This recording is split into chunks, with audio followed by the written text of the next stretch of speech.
Hi, it's Robert Murray. Welcome to this week's Leadership Minute. The topic that I have this week, because I've been getting asked this question on a whole lot lately, is firing, or more specifically, the fear of firing, the fear of terminating another team member.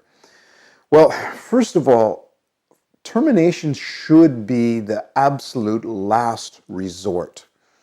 If you've spent the time in hiring the right people, onboarding them, developing them, making sure that there's ongoing performance check-ins, they have all the tools and resources that they need, they know exactly what's expected of them, they fit the culture. So in other words, you've done all that background work.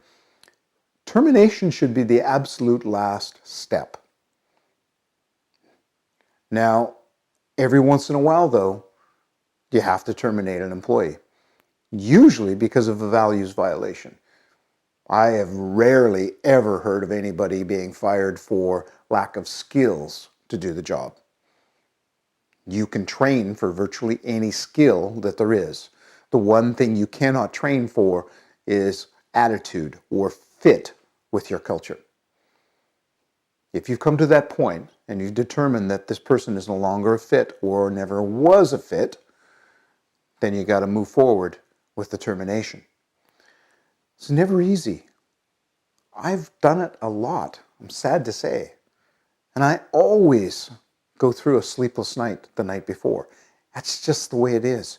Because now you're not only impacting this person, but you're also potentially impacting their family or extended family.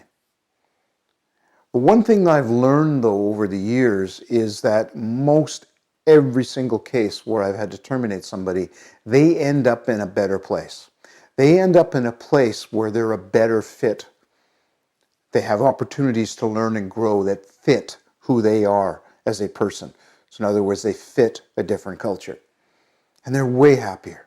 I've had lots of employees, former employees, come up to me and say, you know what, that was a tough day losing my job working with you. It's the best thing that ever happened to me, though. And we have a conversation about it. And what happened, what turns out is that they found a better place. They found a place where they fit. So the whole idea of termination is something that, leaders have to do. Leaders do tough things. Make sure that you have everything lined up. Make sure that you're never doing it alone. Make sure that whoever you are entering into the room with as your witness to the termination, that you had a briefing session, that you both understand the role and responsibility. Make sure that you have determined if there is any potential emotional reaction that could happen, and how do you mitigate that? How do you protect that person, give them I call it termination with dignity.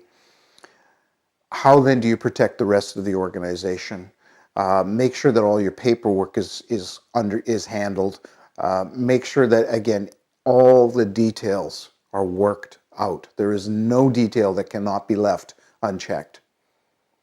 And at the end of the day, though, when you have to come down to actually sit down and do the termination, make sure that you do it with dignity for the person that you're terminating. That's about the easiest recipe that I can give you. It isn't easy, though. It's going to be hard, but you have to face it.